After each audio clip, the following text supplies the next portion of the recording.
En el sistema electoral de Estados Unidos, el presidente no es elegido directamente por el voto popular. Una asamblea conformada por 538 delegados, llamada Colegio Electoral, es la encargada de escoger al mandatario. Clinton o Trump deberán conseguir hoy al menos 270 apoyos para llegar a la Casa Blanca. La mayoría de estados en la Unión Americana tiene afiliación con un determinado partido, mientras que hay otros indecisos denominados bisagra que cambian su preferencia en cada cita con la democracia. Ambos aspirantes enfocan sus campañas en estas regiones. Todos los estadounidenses mayores de 18 años pueden ejercer el derecho al voto. El padrón electoral en la Unión Americana no es exacto. Los ciudadanos no quedan inscritos en el Registro Nacional de Votantes de manera automática al cumplir la mayoría de edad, como ocurre en otros países. Es responsabilidad de cada quien registrarse para poder sufragar. Los gobiernos federales disponen centros de registro en bibliotecas, escuelas, por correo o cuando se tramita la licencia de conducción. Sin embargo, los estados de New Hampshire, Idaho, Minnesota, Wisconsin, Wyoming y Dakota del Norte permiten votar sin necesidad de registrarse con anterioridad. En los Estados Unidos, los miembros de las Fuerzas Armadas también pueden sufragar. ¿Cómo funciona el voto anticipado? El mecanismo, regulado según las leyes de cada estado, autoriza a los electores a ir a las urnas o enviar por correo su voto antes del día programado para los comicios. ¿Cómo funciona el colegio electoral? El sistema electoral estadounidense es uno de los más complejos del mundo. El presidente y el vicepresidente no son elegidos directamente por voto popular, sino por un grupo de ciudadanos que conforman una asamblea denominada Colegio Electoral, conformado por 538 delegados. Estos representantes son definidos durante las convenciones nacionales que realizan los partidos demócrata y republicano. Posteriormente, los ciudadanos acuden a las urnas y votan por el candidato de su preferencia. De esta manera, los electores instruyen a los delegados sobre cómo deben votar. La cifra representa la suma de 100 senadores, 2 por cada estado, más 435 congresistas y 3 delegados del Distrito de Columbia, donde está ubicada la capital. Este número se determina de acuerdo al tamaño de la población que reside en cada estado. ¿Cuántos votos en el colegio electoral necesita un candidato para ganar la presidencia? Un candidato necesita ganar por una mayoría simple para ser presidente. Al haber 538 delegados, el aspirante a la presidencia deberá conseguir al menos 270 votos, es decir, la mitad más uno. En caso de que ninguno de los postulados consiga este resultado, la Constitución dicta que será el Congreso el encargado de decidir quién gana. Los estados bisagra. 5 estados serán fundamentales para elegir al sucesor de Obama.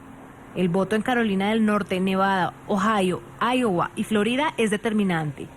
Son llamados bisagra o swing state, porque pueden decantar sus votos a último momento tanto por el Partido Republicano o por el Demócrata. Son importantes ya que entregan gran cantidad de votos al ser los más poblados del país. A esta hora en la mañana saludamos en nuestros estudios en Washington a Felipe Trigos. Él es analista político, director adjunto para la firma Vision America. Señor Trigos, muy buenos días, bienvenidos a la mañana de NTN 24. ¿Qué tal? Muy buenos días, como siempre es un gusto estar con ustedes.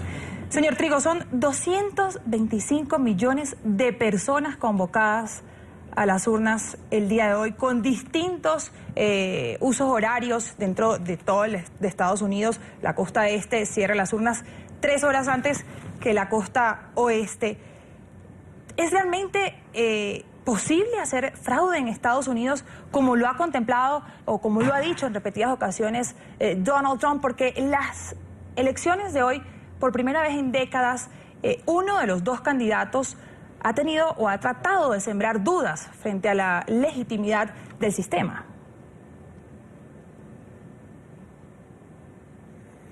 Sí, como usted lo menciona, y es muy grave, el candidato Trump, si no me equivoco, fue en el último debate y después lo ratificó en un discurso, se pronunció en contra de, o más bien no en contra, sino que puso dudas sobre el admitir o más bien admitir que aceptaría los resultados, ¿no? Entonces, esto es inaudito, ¿no? Porque ningún candidato en la historia de este país pues ha hecho tal declaración.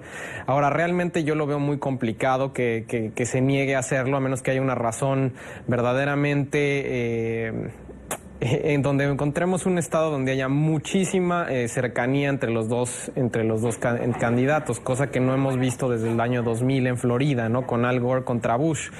Ahora, yo no veo que eso suceda. Yo no creo que tenga las bases legales el señor Trump para hacer algo así. Florida quizás podría ser un estado donde veamos que la elección está muy, muy cerrada. Pero yo creo que al final del día, y eso es lo que yo espero por la salud de la democracia de este país, que el candidato Trump o Hillary Clinton, de ser el caso, pues admitan obviamente su derrota y den este discurso conciliador de unidad, que es el famoso discurso que se da a la noche, a medianoche, donde se acepta la derrota y donde se da camino a resarcir las fracturas que generalmente se dan durante una elección, ¿no? Pero claro que en esta elección han sido mucho más fuertes que en otras. Precisamente está diciendo que estas son unas de las elecciones más reñidas de los últimos años. En el día de hoy, o por lo menos en las últimas horas, Hillary Clinton se dice que ha aumentado su ventaja levemente sobre Donald Trump, y así lo reflejan algunas encuestas. Y en el voto adelantado ha ganado claramente Hillary Clinton. ¿Cuál es la importancia de este voto adelantado? ¿Eso puede marcar una tendencia de lo que vaya a pasar a la hora de que hoy los estadounidenses ejerzan su derecho al voto? Sí marca una tendencia, pero no es definitivo. Es real que el número ha aumentado en los últimos años, y en este año fue verdaderamente sorprendente, sobre todo en el estado de la Florida. Se ha visto que ha habido muchísima gente que ha votado tempranamente. Ahora, por supuesto, lo importante y la gran mayoría de los votos se dan hoy. Entonces ese será el voto definitivo, y si bien nos marca una tendencia de qué piensa el electorado, pues han pasado muchas cosas desde que inició la votación temprana, ¿no? Y sobre todo en esta elección que ha sido completamente impredecible en todos sentidos y donde ha habido muchísimos escándalos. Puede que el votante haya, digamos, cambiado o dudado por quién va a votar, o ha decidido abstenerse. Esperemos que no sea el caso, pero yo creo que hoy se determina realmente qué es lo que va a ocurrir, ¿no? Ahora, esta campaña, sin duda, lo que ha dejado en claro son las diferencias internas en cada uno de los dos partidos tradicionales. Sin importar quién gane hoy, ¿podríamos, señor Trigo, estar hablando del inicio del fin del bipartidismo en Estados Unidos? Yo no sé si será el fin del bipartidismo, pero yo sí creo que sí se formaron fracturas muy, muy importantes, sobre todo en el Partido Republicano.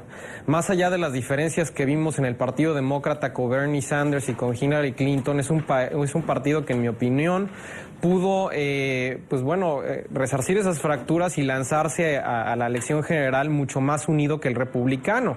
Del lado demócrata no tenemos muchísimos exfuncionarios, expresidentes que se han pronunciado en contra de la secretaria Clinton, como a diferencia de Donald Trump, ¿no? Donde hay el famoso movimiento Never Trump o anti-Trump, donde muchísimos cientos de republicanos, incluidos ex candidatos a la presidencia, se han pronunciado en contra del candidato. Cosa que me parece, por supuesto, inaudita, pero que habla muchísimo de la fractura tan grave que sufre el Partido Republicano y del problema de identidad también que sufre, ¿no? Es un partido que por medio de su candidato se ha acercado mucho a lo que vemos en Latinoamérica con campañas populistas y demagógicas, donde ha optado por el miedo, por la división, en lugar de por la unión. Entonces esto, por supuesto, está causando fracturas muy importantes en el Partido Republicano, que además será importante ver, sobre todo en la Cámara de Senadores, si les cuestan escaños a los republicanos o no. Precisamente sobre eso que está diciendo, esa fractura que se produce en el Partido Republicano, porque Donald Trump, si por algo se ha caracterizado, ha sido por no ser un candidato.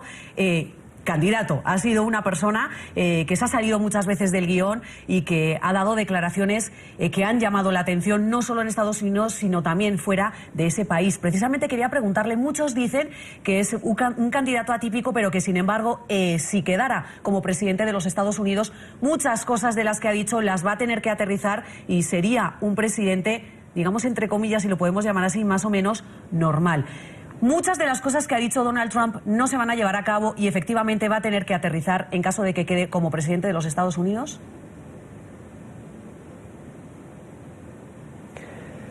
Mire, desafortunadamente esa es una pregunta que no debiera ser incógnita a los niveles que es hoy y que debiera ser más certera, porque generalmente, por supuesto, después de una campaña, la retórica se disipa un poco y la realidad se sienta sobre la enorme responsabilidad que tiene la persona que se convierte en el próximo presidente. No obstante, Donald Trump es todo menos un candidato o una persona normal, ¿no? Nos ha comprobado que es un candidato que personalmente no puede mantener el mismo discurso de un día para el otro, donde sus ideas cambian constantemente y que es bastante errático, cosa que es muy peligroso. Yo, si bien pudiera acomodarse o alinearse hacia el centro un poco en sus opiniones, lo peligroso es que cualquier declaración que haga el presidente de los Estados Unidos, que es una de las posiciones más poderosas en el mundo, pues tiene repercusiones serias en cuestiones económicas, de política exterior, de política interna, por supuesto. Entonces, va a ser muy complicado si Donald Trump llega saber qué es lo que va a hacer de un día para otro, como nos lo dejó ver en la campaña. Por supuesto, aquí tendrá contrapesos, cosa que no ha tenido, que será, por supuesto, el Congreso y el Poder Judicial. Yo no creo, a pesar de que el Congreso se mantenga republicano, que es una posibilidad, que el Congreso pues le dé lugar a Donald Trump para que cumpla pues todas estas propuestas que no tienen ni pies ni cabeza, ¿no? Pero el problema es lo que yo le digo, que esa incertidumbre en un personaje tan errático y con cualidades, yo diría hasta sociópatas, pues pueda tener para el futuro y la estabilidad de este país. Ahora, señor Trigos, estamos hablando con Felipe Trigos, analista político, director adjunto para la firma Vision Americas. Quiero revisar con usted este gráfico que tenemos en pantalla sobre la importancia de los swing states o los llamados estados bisagra, de los cuales depende en gran parte, sin duda, el resultado del día de hoy. Ahí tenemos, son 12 los estados demócratas, en total 17 regiones donde Hillary Clinton prácticamente tendría garantizado un triunfo este 8 de noviembre, otros 22 que son prácticamente también seguros para Donald Trump, 22 estados republicanos, pero hay 11 estados donde no es clara la preferencia electoral y por eso se llaman swing states, porque a lo largo de la historia van variando esas posturas y son los que tenemos allí en las pantallas. Ayer se conocía, por ejemplo, una encuesta de la Universidad de Quinnipiac que aseguraba que era posible que este año se diera una situación muy semejante a la del año 2000, cuando poco más de 548 votos en el estado de la Florida decidieron que el republicano George Bush fuera presidente y no el demócrata Al Gore. Este año, en el 2016, se habla que esto puede volver a suceder el día de hoy. ¿Qué podría pasar realmente si ese es el escenario que se da con un candidato como Donald Trump, que se negó a decir a lo largo de la campaña que iba a reconocer los resultados, se negó por lo menos a asegurar que reconocería los resultados si no resultan positivos para él? Pues mire, la posibilidad es real, ¿no? Sobre todo yo diría que en la Florida, que es el estado de los bisagra que más votos le da al colegio electoral. Creo que es una posibilidad que existe, que sea tan cerrada la elección donde el candidato Trump se niegue a aceptar su derrota o yo más bien lo veo del caso del candidato Trump. Yo no creo que la candidata Clinton se niegue a aceptar los resultados, a menos, por supuesto, que se dé algo como lo que usted menciona, una elección tan cerrada en la Florida como la que vimos en el año 2000. No obstante, yo creo que Donald Trump, la propuesta que ha hecho, y regresando a lo que hablábamos hace un rato, lo peligroso no va a ser casos tan cerrados, sino lo que tendremos que ver es si va a estar dispuesto a aceptar su derrota, pase lo que pase, a menos que la diferencia sea verdaderamente sustancial, ¿no? A favor de la candidata Clinton. Yo creo que Donald Trump, de no ver un resultado donde haya más de 10 o 15 votos electorales a favor del otro candidato, es posible, espero que no, pero es posible que se niegue a aceptar los resultados. Ahora, lo que importa, por supuesto, es que haya un estado, si se da, donde legalmente haya vías donde se pueda decir que no se haga un reconteo como lo que sucedió en Florida, cuestión que yo no veo personalmente. Yo creo que en la Florida vemos, a pesar de que esté dentro del margen de error, 3-4 puntos de diferencia, depende de la encuesta que se vea, entre la candidata Hillary Clinton y Trump. Yo creo que Hillary Clinton es muy posible que se lleve la Florida, y si eso ocurre, al perder la Florida, pues Donald Trump perdería realmente cualquier posibilidad real de ganar la presidencia, ¿no? Entonces yo creo que, volviendo al tema del año 2000, Florida volverá a ser el centro de atención porque presenta resultados muy apretados entre los dos candidatos, y siendo que es hora del este, será de los últimos estados, o bueno, más bien de los primeros estados que nos darán resultados, pero dado lo apretado de la elección, puede ser que sea uno de los estados que tengamos que esperar por sorpresas, ¿no? Pues Felipe Trigos, él es analista político, es director adjunto para la firma Vision Américas. Muchas gracias por haber estado con nosotros. Un placer, un gusto estar con ustedes.